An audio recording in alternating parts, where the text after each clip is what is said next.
அப்போஸ்தலனாகிய பவுல் கொரிந்தியருக்கு எழுதின 2ஆம் நிருபம் 3ஆம் அதிகாரம். எங்களை நாங்களே மறுபடியும் மெச்சிக்கொள்ள தொடங்குகிறோமோ, அல்லது சிலருக்கு வேண்டியதாய் இருக்கிறது போல உங்களுக்கு உபசார நிருபங்களை அனுப்பவும் உங்களிடத்தில் உபசார நிருபங்களை பெற்றுக்கொள்ளவும் எங்களுக்கு வேண்டியதோ? எங்கள் இருதயங்களில் எழுதப்பட்டும் சகல மனுஷராலும் அறிந்து வாசிக்கப்பட்டும் இருக்கிற எங்கள் நிருபம் நீங்கள்தானே.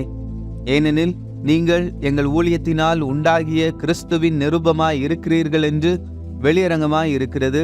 அது மையினால் அல்ல, ஜீவனுள்ள தேவனுடைய ஆவியினாலும் கற்பலகைகளில் அல்ல, இருதயங்களாகிய சதையான பலகைகளிலேயும் எழுதப்பட்டிருக்கிறது.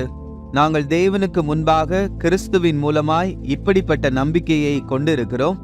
எங்களால் ஏதாகிலும் ஆகும் என்பது போல ஒன்றை யோசிக்கிறதற்கு நாங்கள் எங்களாலே தகுதியானவர்கள் அல்ல. எங்களுடைய தகுதி தேவனால் உண்டாயிருக்கிறது. புது உடன்படிக்கையின் ஊழியக்காரராய் இருக்கும்படி அவரே எங்களை தகுதியுள்ளவர்களாக்கினார். அந்த உடன்படிக்கை எழுத்திற்குரியதாய் இராமல் ஆவிக்குரியதாய் இருக்கிறது. எழுத்து கொல்லுகிறது, ஆவியோ உயிர்ப்பிக்கிறது. எழுத்துக்களினால் எழுதப்பட்டு கற்களில் பதிந்திருந்த மரணத்துக்கு ஏதுவான ஊழியத்தை செய்த மோசேயினுடைய முகத்திலே மகிமை பிரகாசம் உண்டானபடியால் இஸ்ரவேல் புத்திரர் அவன் முகத்தை நோக்கி பார்க்க கூடாதிருந்தார்களே. ஒளிந்து போகிற மகிமையை உடைய அந்த ஊழியம் அப்படிப்பட்ட மகிமையுள்ளதாயிருந்தால் ஆவிக்குரிய ஊழியம் எவ்வளவு அதிக மகிமையுள்ளதாயிருக்கும். ஆக்கினை தீர்ப்பு கொடுக்கும் ஊழியம் மகிமையுள்ளதாயிருந்தால் நீதியை கொடுக்கும் ஊழியம் அதிக மகிமையுள்ளதாயிருக்குமே. இப்படியாக மகிமைப்பட்டிருந்த அந்த ஊழியம் இந்த ஊழியத்திற்கு உண்டாயிருக்கிற சிறந்த மகிமைக்கு முன்பாக மகிமைப்பட்டதல்ல. அன்றியும் ஒளிந்து போவதே மகிமையுள்ளதாய் இருந்ததானால் நிலைத்திருப்பது அதிக மகிமையுள்ளதாய் இருக்குமே.